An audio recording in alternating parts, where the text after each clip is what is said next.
오늘 받을 하나님의 말씀은 열왕기상 9장 6절에서 9절 말씀이 되겠습니다. 열왕기상 9장 6절에서 9절 말씀 봉독해 올리도록 하겠습니다. 만일 너희나 너희의 자손이 아주 돌아서서 나를 따르지 아니하며 내가 너희 앞에 둔 나의 계명과 법도를 지키지 아니하고 가서 다른 신을 섬겨 그것을 경배하면 내가 이스라엘을 내가 그들에게 준 땅에서 끊어버릴 것이요 내 이름을 위하여 내가 거룩하게 구별한 이 성전이라도 내 앞에서 던져버리리니 이스라엘은 모든 민족 가운데에서 속담거리와 이야기거리가 될 것이며 이 성전이 높을지라도 지나가는 자마다 놀라며 비웃어 이르되 여호와께서 무슨 까닭으로 이 땅과 이 성전에 이같이 행하셨는고 하면 대답하기를 그들이 그들의 조상들을 애굽 땅에서 인도하여 내신 그들의 하나님 여호와를 버리고 다른 신을 따라가서 그들을 경배하여 섬김으로 여호와께서 이 모든 재앙을 그들에게 내리심이라 하리라 하셨더라. 아멘. 들 수 없는 그런 존재들인 줄로 믿습니다. 구별된 자들입니다. 그래서 오늘 말씀도 구별되게 살아라 라고 얘기를 하고 있죠. 만일 너희나 너희의 자손이 솔로몬만 얘기를 하다가 갑자기 이제 뭐가 나왔어요? 이스라엘까지 전부 다 포함을 해서 얘기를 하죠. 저와 여러분들이 이 말씀의 주역으로 또 내 말씀으로 받아서 누리게 되기를 바랍니다. 자, 하나님은 천지를 창조하시죠. 먼저 하늘과 땅을 만드시고 그 안에 만물을 지어 나가시고 그리고 이제 하늘을 만드시는데 그 안에 별들을 두시고 별 하나 별둘이 아니고 한 번에 그 능력이 얼마나 될까요? 과연 상상이 안 되죠. 그 하나님이 저와 여러분의 하나님입니다. 그 하나님께서 이제 그 모든 만물을 다 지으시고 마지막으로 만든 게 저와 여러분과 사람이죠. 그리고 그 사람을 위해서 특별히 아담과 여자를 위해서는 에덴 동산을 따로 만들어 주십니다. 그 에덴의 중앙에 보니 뭐가 있어요? 이제 생명나무가 있고 선악을 알게 하는 나무가 있죠. 둘을 나란히 두었어요. 왜 그럽니까? 그게 오늘 저와 여러분들이 이 자리에 드리는 예배의 의미예요. 하나님께 순종하면 언제나 생명나무의 열매를 우리 것으로 소유할 수 있어요. 그래서 영원히 살 수가 있죠. 그러나 내가 하나님이 되고자 그 선악을 알게 하는 나무의 열매, 내가 하나님이 되고자 하는 것, 곧 하나님을 하나님으로 섬기지 않게 되면 사망에 이르는 저와 여러분은 언제나 생명나무 그늘 아래 거하기를 주의 이름으로 축원드립니다. 이게 하나님이 우리에게 주신 것이죠. 심판을 한다, 통치한다라는 것은, 재판을 한다라는 것은 하나님만이 가지고 있는 전적인 하나님의 전유물입니다. 저와 여러분의 것은 절대로 아니라는 것이죠. 그래서 모든 만물은 특별히 사람을 중심으로 사람에게 모든 걸 맡겨주셨으니까 모든 만물은 어떻게 해야 됩니까? 다르게 하는 것이 아니라 하나님을 경외하고 그의 명령을 지키는 것이 본분이에요. 이 본분에서 제일 먼저 이탈한 게 뭐죠? 그게 사탄이에요. 그래서 이사야가 말합니다. 이사야 선지자를 통해서 하나님 말씀하시기를 14장에 보니까 12절부터 14절에 내가 지극히 높은 자와 동등한 곳에 자리를 펴리라 그 위에 내 자리를 펴리라 이렇게 얘기를 하죠. 그때 하나님이 대답합니까? 네가 가장 낮아지리라. 그 가장 낮은 곳이 어디죠? 그게 음부죠. 그 사단이 누구를 속입니까? 첫사람 아담을 속이죠. 그래서 아담도 또한 죄를 범하게 만들었어요. 그것을 뭐라고 해서 불경건이다. 그것을 가리켜서 사망에 이르는 죄다라고 말을 하는 것이죠. 어제도 이제 현장에서 아이들에게 복음을 전하는데 우리 현빈이가 왔어요. 이리와 나 반갑다야. 같이 다니는 녀석이 몇 놈인데 이제 흩어졌는데 조그마한 녀석이 하나 있어요. 현빈이 절반만 한 놈 있어. 두 놈이 같이 다니는 거야. 이렇게 큰 놈 작은 놈 해가지고 이리 왔나 앉아라. 근데 앉았는데 걔가 앉은 자리 햇빛이 딱 들고 내가 앉은 자리 그늘이 돼요. 얘가 좀 옮겨 앉으면 되잖아요. 그냥 앉아가 땀을 팔팔 흘리면서 계속 땀을 뚝뚝 흘리면서 들어요. 옆에 이제 10살짜리, 11살짜리가 왔어요. 6살짜리가 와가지고 하나님은 하나님을 안 믿는 게 사망에 이르는 죄지 나 알아. 들었대요. 이제 그래서 이제 아이한테 이제 그 얘기를 한 거예요. 하나님을 하나님으로 믿지 않는 게 사망에 이르는 죄야. 이걸 아담이 지었어. 너도 지금 그 죄를 짓고 있는 거야. 그치? 그렇다라는 거예요. 하나님의 증거가 얼마나 많아. 봐. 만물을 봐봐. 저게 우연히 생겼다고? 무슨 고물상이 폭발하는데 슈퍼컴퓨터가 나올 일이 있냐? 없죠. 그럴 수가 없는 거거든요. 또 증거를 봐. 올해가 몇 년도야? 2021년이요. 거봐. 예수님이 이 땅에 오신 지 2021년이야. 그분이 뭐 한 줄 알아? 십자가에 죽으시고 다시 살아나셨어. 사람이 어떻게 죽은 지 3일 만에 다시 살아나냐? 그것도 물과 피를 다 쏟아버렸는데 죽지. 그런데 살아나셨어. 그래서 그분이 하나님이심을 증거하신 거예요. 그래서 이 증거를 무시하는 자는 사망에 있는 자고 그리고 영원한 멸망가에 들어가게 됐어. 이게 네가 짓고 있는 죄야. 윤리적으로 도덕적으로 느껴지지 않겠죠. 그렇죠? 그러니까 누가 역사를 해줘야 됩니까? 하나님이 역사를 해줘야 되는 것이. 현민이한테 그럽니다. 그랬답니다. 내일은 우리가 교회를 가자. 네, 아이들이 말이니까 이제 더 지켜봐야겠지만은 오늘 소년부에 오게 되걸랑 확 휘어잡아 주시게 되기를 바랍니다. 그러니까 아담이 무슨 죄를 진 겁니까? 사망에 이르는 죄를 짓게 됐죠. 이 사망에 있는 자를 하나님이 뭐 하셨어요? 살리셨어요. 사랑하셨어요. 우리와는 다른 게 그 하나님이죠. 그래서 살리고자 자신을 내어주시는 언약을 주시죠. 여자의 우선 창세기 3장 15절. 그리고 뭐 하십니까? 그리고 그 일을 위해서 일꾼들을 부르신 거예요. 누구를 부른 것처럼요? 저와 여러분을 부른 것처럼 일꾼들을 부르셨어요. 그런 다음에 그 일꾼들을 불렀는데 그 일꾼들이 완전하면 좋겠는데 우리가 우리 자신을 보고 알듯이 완전하지가 않죠. 그러니까 하나님이 계속해서 완전하게 하나님을 따를 수 있도록 증거를 주시고 기적을 주시고 말씀을 주시고 깨우치시고 경고하시고 합니다. 그런데도 안 되면 어떻게 합니까? 그때는 매를 드시죠. 자, 그러면은 그런데도 안 되면 매를 드는데 누구한테 매를 든 거예요? 하나님이 택한 일꾼에게 매를 든 거죠. 그렇죠. 그러면 그 매는 무슨 매가 되는 거예요? 죽이고자 드는 매도 아니고 이 아이를 깨우쳐서 다시금 제자리에 돌아오게 하고자 하는 것이 하나님 하시는 징계의 목적이죠. 그래서 저와 여러분들은 이 땅에 사는 날 동안에 그 기간이 얼마인지는 우리가 알 수 없으나 우리는 이 징계 가운데 들어가지 않고 하나님이 하시는 말씀을 성령이 교회들에게 하시는 말씀을 귀 있는 자는 들을지어다. 저와 여러분은 귀가 있는 자가 되어서 언제나 먼저 깨닫고 먼저 각성함으로 다시금 하나님의 길을 가서 하나님의 뜻을 이루는 아름다운 인생이 되게 하시기를 바랍니다. 자, 본론 들어갑니다. 징계와 거룩입니다. 징계의 목적이 거룩에 있다라는 뜻으로 이렇게 잡은 겁니다. 하나님은 사랑의 하나님이고 은혜의 하나님이십니다. 그 하나님께서 언약을 이루시고자 생명을 주시고자 복을 누리게 하시고자 저와 여러분들을 택하였습니다. 이걸 뭐라고 그럽니까? 택하심의 은혜다라고 말하는 거죠.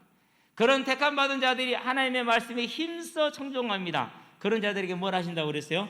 청종을 하면은 언약을 내가 네 아버지 다윗에게 말하기를 이스라엘의 왕이 오를 사람이 너에게서 끊어지지 아니하리라.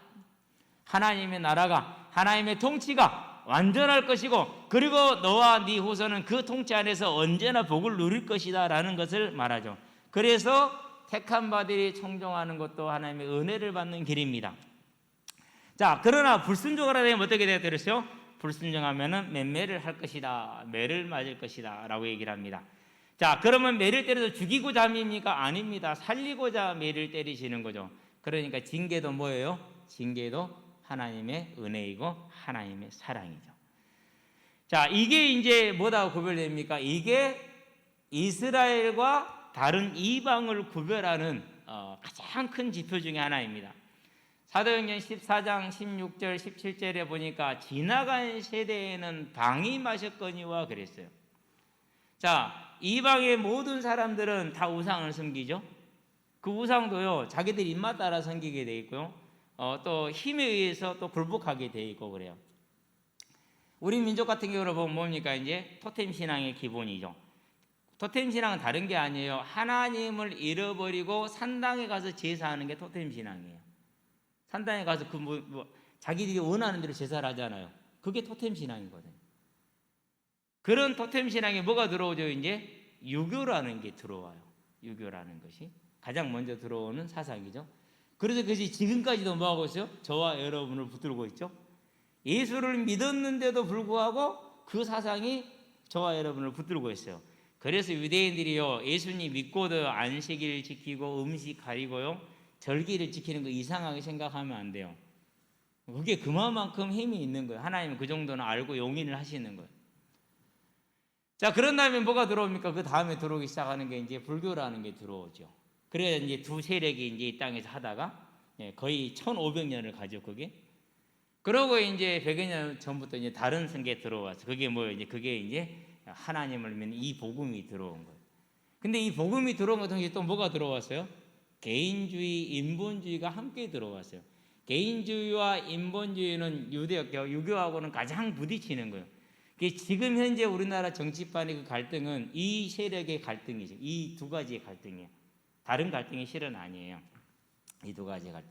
왜 치열해져 갑니까? 교회가 빛을 발하지, 우리가 빛을 발하지 못해서 그러는 것이라.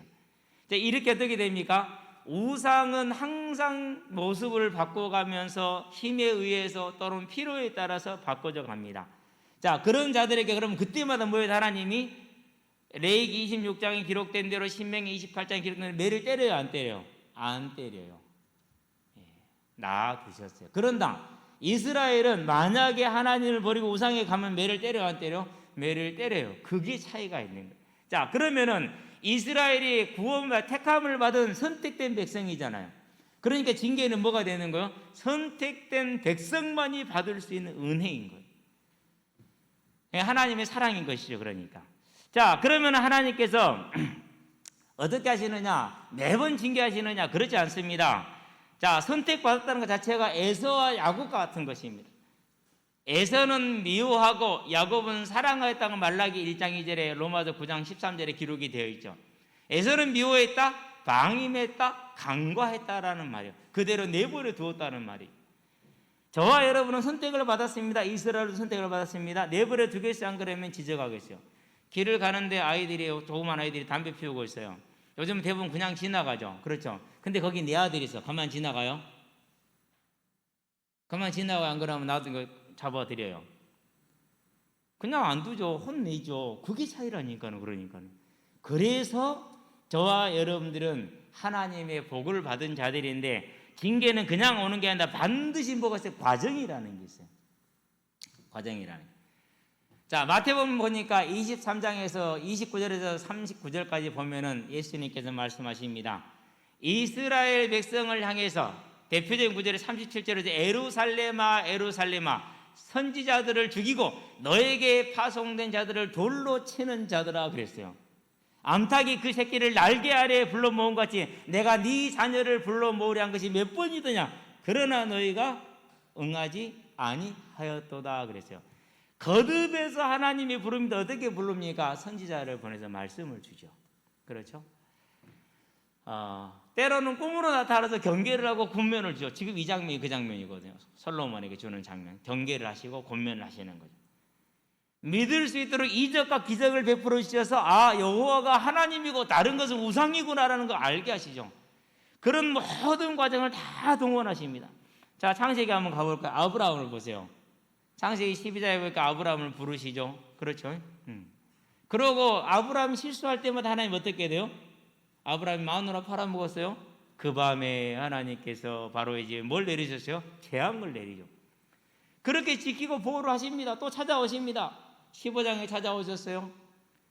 그러면서 뭐라 그러니까 내가 너에게 후대를 주리라. 아멘. 이 땅을 내게 주리라. 그걸 내가 어찌 안다요? 그게 15장 아니에요. 그래서 이제 출애굽이라는 예굽에 들어가게 되는 17장 보시기 바랍니다. 나는 전능한 하나님이라 너는 내 앞에서 행하여 완전하라. 19장 보시기 바랍니다. 뭐라 그러니까 내가 내 친구 아브라함이 어찌 내가 하고자 하는 일을 숨기겠느냐. 소돔과 고모라를 내가 멸할 것이다. 이렇게 계속 뭐 하십니까? 믿음을 돋우시고 그리고 항상 격려해 주시고 왜 그렇습니까? 아들 준다며요. 아들. 그러면서 기다리는데 1년이 가고 3년이 가고 5년이 가고 10년이 가도 아들을 줘야 안 돼요? 안 준단 말이에요. 아브라함 믿음이 어떻게 흔들리잖아요. 흔들리지 말라고 계속 계속 오셔서 말씀을 주시죠. 그렇게 하나님은 징계를 내리기 전에 무엇부터 주시는 거예요? 믿을 수 있는 은혜를 주시는 거예요. 그래서 저와 여러분들이 귀 있는 자는 성령이 교회들에 가시는 말씀을 들을지어다. 아브라함처럼 귀 있는 자가 되시기를 바랍니다. 이삭도 마찬가지입니다. 야곱도 마찬가지입니다. 요셉도 마찬가지입니다. 모세 보시기 바랍니다. 모세를 부릅니다. 뭐로 불렀습니까? 기적으로 부르잖아요. 떨기나무에 불이 붙었는데 나무가 안 타. 이 어찌된 일인고? 우와, 이 뭔 일이다냐? 신기해가지고 가서 보잖아요. 그렇죠. 거기서 뭘 돼요? 하나님의 음성을 듣죠. 그런데 믿어요? 못 믿어요? 못 믿잖아요. 그러니까 뭘 보여줘요? 네 손에 품에 손을 넣어봐라. 딱 넣었어요. 꺼내봐라. 꺼내봐. 하얗게 문둥병이 났어요. 다시 넣어봐라. 넣었어. 꺼내봐라. 원상으로 돌아왔어. 됐지 이제. 그래도 믿음이 생겨 안 생겨? 안 생겨. 지팡이 한번 던져봐라. 던졌어. 그렇게 뱀이 됐어. 집어라. 집어서 뭐가 됐어? 다시 지팡이가 됐어. 이제 하겠느냐? 그래도 믿음이 안 생겨. 자, 그러니까 또 어떻게 합니까 이제? 그러니까 형 아론을 버텨주죠 이제. 그래서 보내죠. 그래도 믿어요? 못 믿어? 못 믿어. 그냥 가는 길에 죽이려고 그랬어. 그럼 모세가 뭘 느꼈다는 얘기예요? 죽음의 공포를 실제로 느꼈죠. 그때 뭐예요? 십보라가 할례를 함으로 인해서 하나님이 살려주시죠. 뭘 느끼는 겁니까? 그렇게 이렇게 해서 이제 그렇게 해서 하나님이 믿을 수 있도록 만들어 주셔요. 자, 이렇게 믿을 수 있도록 기적도 주시고 이적도 주시고 표적도 보여주시고 계속 하시는 겁니다. 그러고 뭘 줍니까 이제? 창세기, 다음에 출애굽기, 레위기, 민수기, 신명기, 특별히 레위기, 출애굽기 후반부부터 출애굽기, 레위기, 민수기, 신명기 다 뭐예요? 하나님을 섬겨야 될 말씀에 대한 이야기잖아요. 그렇게 말씀을 주시는 거예요. 자, 이렇게 다 하셨는데도 불구하고 뭐 하는 거예요? 오늘 솔로몬도 마찬가지입니다. 이런 말씀을 다 알고 있습니다. 잊고 있습니다. 자, 그러면서 하나님의 모든 증거를 많이 보았습니다. 열왕기상 3장에 1000번제를 드리고 하나님의 음성을 들었어요. 8장에 성전을 짓고 하나님의 영광을 보았어요. 그런 것을 보고 나서도 또 마음이 해이해져서 하나님을 떠나게 되죠. 그때 나타나서 또 경고를 주시는 거죠. 네 마음을 다봐라. 생명이 이에서 남이라. 잠언 4장 24절 말씀처럼. 그래서 경계 혼면을 하시죠. 자, 이렇게 얘기를 주었는데도 불구하고 너나 너희의 자손이 아주 돌아서서 그랬어요. 그래 여기서 만일이라는 말은 뭐를 말한 거예요? 그럼에도 불구하고 징계는 이렇게 쉽게 오는 게 아니라 수많은 하나님의 사랑과 말씀과 부르심이 있다라는 걸 저와 여러분들 언제나 기억하시게 되길 바랍니다. 하나님은 사랑의 하나님이고 저와 여러분을 복되시게 하기 위한 것이지 누구처럼 막 정복하고 지배하고자 그런 건 아니죠. 절대로. 자, 그렇게 해서 징계를 하시는데 징계를 하시는 목적이 뭡니까? 레위기는 잘 나와 있어요. 레위기 23, 26장에 보니까 3절부터 45절까지가 있는데 그 중에 39절까지는 매를 때리겠다라는 얘기예요. 3절부터 39절까지는. 그런데 40절부터 45절은 무슨 얘기냐면요, 이렇게 네가 매를 맞고 깨닫고 돌아오면 내가 너를 회복하겠다 이렇게 얘기를 하죠. 징계의 목적이 뭐라는 거예요? 아주 멸망시키는 것이 아니고 우리처럼 성질이 분이 풀릴 때까지 매질을 하는 것이 아니고 뭐 하겠다라는 거죠? 사랑하는 저와 여러분을 깨우쳐서 하나님의 나라에 온전한 자로 세우게 하시겠다라는 것이죠. 자, 이것을 사도시대에 오니까 뭐라고 말씀하십니까? 히브리서 12장 10절에서 11절에 보니까 말합니다. 9절부터 볼까요? 또 우리 육신의 아버지가 우리를 징계하여도 공경하였거든 하물며 모든 영의 아버지께 더욱 복종하며 살려 하지 않겠느냐? 그들은 잠시 자기의 뜻대로 우리를 징계하였거니와 오직 하나님은 우리의 유익을 위하여 그의 거룩하심에 참여하게 하시느니라. 무릇 징계가 당시에는 즐거워 보이지 않고 슬퍼 보이나 후에 그로 말미암아 연단받은 자들은 의와 평강의 열매를 맺느니라. 하나님께서 저와 여러분들에게 징계라는 매를 드시는 근본적인 이유 어디에 있다고요? 회복하여 여호와의 거룩하심에 곧 믿음에 서게 하시는 것임을 저와 여러분들은 분명히 알고 그 하나님을 바라볼 수 있는 사람들 되시기를 바랍니다. 그래서 이제 징계가 오면은 징계가 찔끔 오겠어요? 안 그러면 세게 오겠어요? 찔끔 오지가 않아요. 왜요? 계속 거듭해서 경고를 주고 경계를 주고 말씀을 줬는데도 버티는 완악함이잖아요. 그러면 그 완악함이 깨지려면 어떻게 해야 돼요? 반 죽였다 살려야 돼요. 그래서 징계가 한번 오면은요, 나라가 망하고 자손들이 앞에서 죽고. 근데 이 내용을 한번 보도록 하면 7절을 볼게요. 내가 이스라엘을 내가 그들에게 준 땅에서 끊어버릴 것이요 그랬어요. 자, 땅에서 끊어지면 어떻게 됩니까? 땅에서 끊어지면 살 집을 잃죠. 내 모든 재산을 잃죠. 그 땅에서 쫓겨나요. 유리방황하게 되죠. 포로가 되는 거예요. 전쟁에 지게 되는 걸 말하는. 전쟁에 지게 되는 거예요. 그러나 뭐라고 말합니까? 내 이름을 위하여 내가 거룩하게 구별한 이 성전이라도 내 앞에서 던져버리겠다. 던져버린다는 말도 끊어버린다는 말하고 같은 말이에요. 그 말은 무슨 말입니까? 이제 하나님이 성전을 던지게 되면 성전이 날아갑니까? 물건이 부동산인데 부동산은 안 날아가요. 뭐 하시겠다라는 거요? 임재를 거두시겠다라는, 하나님이 떠나시겠다라는, 하나님께서. 자, 그렇게 해가지고 어떻게 하면 던져버리니 이스라엘은 모든 민족 가운데서 속담거리와 이야기거리가 된다. 자, 속담거리가 되는 건 뭡니까? 하나님을 이스라엘처럼 불경건하면은, 하나님께 불경건하면 저렇게 망해. 이런 이제 뭐가 되는 거, 이제 그런 게 된다라는 거죠. 웃음거리가 이야기거리다, 비웃음거리라는 뜻입니다. 이야기거리라는 말은. 그러면서 8절에 이 성전이 높을지라도, 성전이 높다라는 것은 물리적인 게 높이가 높다라는 것이 아니고 명성이 크다라는 것. 지금 현재 이스라엘의 명성은 거의 모든 중동 세계의 뭐죠? 아프리카와 중동 세계의 최고의 명성을 떨치고 있죠. 그래서 여호와의 성전은 가장 뭐한 곳이에요? 아름답고 존귀한 곳이죠. 그렇게 명성이 높다 할지라도 지나가는 자마다 다 놀라며 비웃어 이르되 여호와께서 무슨 까닭으로 이 땅과 이 성전에 이같이 행하셨는가 하면 대답하기를 그들이 그들의 조상들을 애굽 땅에서 인도하여 내신 그들의 하나님 여호와를 버리고 다른 신을 따라가서 그를 경배하여 섬김으로 여호와께서 이 모든 재앙을 그들에게 내리심이라 하리라. 이렇게 얘기를 해요. 누가 알 정도라는 거예요? 불신자들이 다 알 정도로 하나님께서 이스라엘에 분명한 증거를 주시겠다라는 것이죠. 자, 그러면은 이렇게 함으로써 이스라엘을 뭐 하는 겁니까? 이제 회복시키겠다라는 것이죠. 그래서 587년 결국 멸망을 하죠. 그때 바벨론으로 끌려가고 바벨론이 멸망하면서 페르시아 이제 정복이 되죠. 그때 나온 인물들이 누구예요? 이제 느헤미야, 학개, 스가랴, 스룹바벨, 여호수아 이런 사람들이 이제 구약의 지금 선지서들의 대부분이 그때 나와요. 하나님의 말씀을 깨닫고 돌아오기는 했죠. 그렇죠? 네. 자, 오늘은 이제 그 주제는 아니니까 하나님께서 목적이 뭐라고요? 이스라엘을 회복하기 위해서, 저와 여러분을 회복하기 위해서 때로는 이런 징계가 오는데, 징계가 왔을 때는 내가 많이 뭐 했다라는 거예요? 많이 완하겠다라는 거예요. 그래서 저와 여러분은 내게 와 있는 일과 사건과 문제를 볼 적에 그것을 세상의 논리를 가지고 보면은 속게 되어 있어요. 우리는 하나님의 논리를 가지고 그것을 보아야 돼요. 자, 바울이 질병이 있었죠. 그 질병 때문에 너무너무 힘들었어요. 그래서 하나님께 3번 기도했다. 그건 3번, 1번, 2번, 3번 이 뜻이 아니에요. 항상 기도했고 전심으로 기도했고 정말 간절히 낫기를 원했어요. 너무너무 힘드니까. 그때 하나님이 뭐라고 말씀하시죠?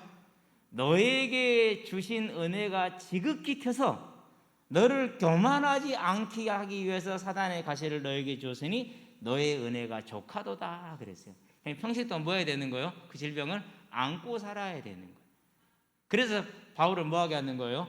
그 믿음에 설 수 있도록 지켜주시는 것이죠. 마찬가지입니다. 저와 여러분들이 문제와 사건이 왔다. 그러면 우리는 어떻게 해버립니까? 사단이야. 사단 아니에요. 누구예요? 나예요.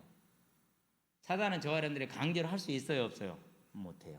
절대로 못해요. 빛이 있는데 어둠이 어떻게 들어와요? 빛을 꺼야 어둠이 들어오는 거예요. 그래서 지금부터는 뭘 바꿔야 돼요?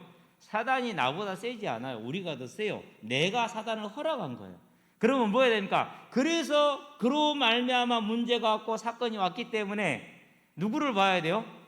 사단아 물러가라가 아니라 너 누구냐? 나부터 봐야 돼요. 로마서 7장을 보시기 바랍니다. 바울이 누구를 봤어요? 오호라, 내 안에서 나는 분명히 하나님의 말씀을 따르고자 하는데 다른 법이 나를 육신의 죄로 끌고 가는구나. 나는 공고한 자로다 그랬어요. 나는 공고한 자로다. 그래서 뭘 잡은 거예요? 그래서 그리스도를 붙잡을 때 어떻게 됐어요? 그걸 이길 수 있게 된 것이잖아요. 그래서 저와 여러분들이 와 있는 문제가 있죠. 경제 문제도 있을 수가 있고요. 건강의 문제도 있을 수가 있고요. 관계의 문제도 있을 수가 있고 그래요. 그런 문제는 사람으로 말미암아서 또는 무리에서 올 수도 있고 그런 문제도 있겠죠. 그러나 사람을 하나님이 격동시키는 데는 이유가 있죠. 하나님이 까닭없이 질병을 주는 데는 별로 문제도 없었고 건강을 잘해왔는데 건강에 문제가 왔다. 이유가 있겠죠. 누구를 봐야 돼요? 그때는요. 하나님이 나에게 그것을 주시는 이유가 있다. 그래서 저와 여러분들은 뭐 해야 됩니까? 그런 것을 통해서 주시는 음성을 먼저 들을 수가 있어요. 그게 아주 중요한 거예요. 그렇게 되면 어떻게 됩니까? 싸움은 오직 누구하고만 싸우는 거예요? 오직 나하고 하나님만의 문제가 되는 거예요. 사람은 문제가 안 돼요. 남편 문제 아니에요. 아내 문제 아니에요. 때로는 문제가 될 수도 있어요. 그러나 그것은 잠깐 진짜는 뭐예요? 내 자신이 하나님과의 관계를 어떻게 맺었느냐. 이제 저와 여러분들은 하나님은 나에게 관심이 있다는 사실을 알고 귀 있는 자들은 성령이 교회들에게 하시는 말씀을 일로 사건으로 사람으로 특별히 이렇게 예배를 통해 주시는 말씀을 들을 수 있는 길을 열으시게 되길 바랍니다. 그래서 이스라엘이 뭐라 합니까? 이스라엘아 들으라 너희 하나님 여호와는 오직 하나이신 여호와이시니. 신명기 6장 4절에 저와 여러분의 하나님의 말씀을 들을 수 있는 자들 근신하여라 깨어있는 저와 여러분이 되시길 바랍니다. 그게 베드로가 말하는 근신하라 깨어있으라는 말이 그 말입니다. 다른 것이 아니고. 그래서 저와 여러분들은 모든 일과 사건 속에서 임하는 하나님의 음성을 특별히 말씀을 통해서 예배를 통해 하나님의 음성을 듣는 자들이 되어서 뭐 하면 됩니까? 이제 그 음성을 듣고 그 말씀대로 순복을 하면 돼요. 그것이 윤리적으로 상식적으로 맞든지 틀린지를 따라서 내 상식과 내 기준에 맞든지 안 맞든지를 떠나서 하나님의 말씀이라면 저와 여러분들이 순복하는 자들이 되기를 바랍니다. 어떻게 순복합니까? 마음을 온전하게 하며 바르게 하여 여호와 앞에서 행하고 내가 너에게 명령한 모든 일에 온갖 일에 순종하여 법도와 윤례를 지키면 다른 말로 표현하면 성령의 충만함을 받아서 그러면 저와 여러분들이 이제 하나님의 말씀을 들을 수 있으려면 뭐 해야 되죠? 성령의 충만함을 받을 수 있는 뭘 갖춰야 돼요? 삶의 틀을, 규모를 갖출 필요가 있는 겁니다. 저와 여러분들이 그렇게 해서 하나님의 음성을 들음으로 하나님이 우리에게 주시는 말씀을 들음으로 징계 이전에 하나님의 거룩함에 항상 회복하는 믿음의 사람들 되시기를 바랍니다. 결론입니다. 생명의 성령의 법입니다. 솔로몬이 고백합니다. 8장 45절에 죄를 범하지 아니하는 사람이 없으니 그랬어요. 그러면은 예수를 믿고 저와 여러분들이 살아가는 동안에 죄를 짓는지 안 짓는다? 누구든지 죄를 짓는다는. 그래서 그 죄를 내용을 보는 게 로마서 7장이죠. 나는 분명히 내 마음으로는 하나님의 법을 따르기를 원해. 그런데 나를 보니까 하나님의 법을 따르는 게 아니라 육신의 법을 따라. 도대체 이 법이 누군고 무엇인고 고백한단 말이죠. 궁금하단 말이죠. 근데 아무리 예를 써도 돼요, 안 돼요? 안 되죠. 그때 바울이 뭐라 그럽니까? 나는 안 되는 자구나. 그 말이 무슨 말이에요? 권고하다라는 뜻이에요. 권고하다라는 말은요, 움직일 수 없도록 붙들려 있어. 그런데 힘도 없어. 힘이라도 쓰면 몸부림이라도 쳐본데 몸부림칠 수도 없어. 골라랄 골자에 쓸 골자거든요. 그렇기 때문에 꽉 묶여있는데 이길 힘도 없는 상태, 그러면서 괴로움을 받고 있는 거예요. 그 말은 무슨 말입니까? 내가 죄를 짓지 않고 싶고 하나님을 사랑하고 하나님의 말씀대로 살고 싶은데 안 되는 거예요. 그래서 뭐 하는 거예요? 그래서 그리스도를 의지하는 거죠. 근데 이 말은 대단히 위대한 말이에요. 이번 주 되게, 지난주 이번 주 되게 기분이 좋았어요. 왜 기분이 좋았냐면요, 계속해서 하나님이 새로운 생명을 붙여주시고 또 반복해서 말씀 운동을 하게 하시고, 그러니까 매일 새 생명을 만나니까 얼마나 기분이 좋아요. 그렇죠? 근데 바울이 만난 새 생명의 범위하고 제가 만난 새 생명의 범위가 같아요, 틀려요? 비교 자체가 불가능하죠. 그러면 바울이 기분이 얼마나 매일매일 컸겠어요. 그렇죠? 느끼는 기분이 어떻겠어요? 그러니 그러한 인간적인 자부심이나 이것들을 절제시키고 겸손하게 만들려면은 바울에게 어떠한 갈고리를 낚싯바늘을 걸어 놔야 콧대를 꿰 놔야 바울이 말을 들을 수 있겠어요. 저와 여러분 똑같은 사람의 심정을 가지고 있는데 그런 거죠. 그러니까 그래서 나는 공고한 사람이라는 그 공고한 표현은 우리들이 생각할 수 있는 범위를 많이 벗어나 있어요. 근데 조용히 묵상하고 따져보면 볼수록요 그래요. 운동장에서 어제요 아이들을 앉혀놓고 그랬어요. 세 팀으로 탁 나눠놓고 이긴 팀은 음료수가 2병, 진 팀은 1병씩. 세 팀이니까 1등에게 2병, 2등, 3등은 1병씩이야. 그럼 내가 음료수를 샀냐? 아니요. 내가 요즘은 자주 들어와요 그게. 태민이라는 아이가 삼촌이 공찬 나니까 그럼 얼마나 한 3시간 차이 그러니까 그래 그럼 한 7병은 있어야겠네라고 9병을 사줬어. 그 중에 한 달씩 마셔버리고 이놈들이 세놈이서 1병씩 마셔버렸어. 큰 것을 1.5리터짜리를 7개 남았어요. 그래 7개 남은 또 마셔버렸어요. 뭐 그 큰 놈들도 어저께 뭐 손 누구도 마셨지? 오늘 변상해라. 어저께 뭐 이 누구도 마셨어. 와서 변상해야 돼요. 그래 5병밖에 안 남은 거야. 그게 걸어놨거든요.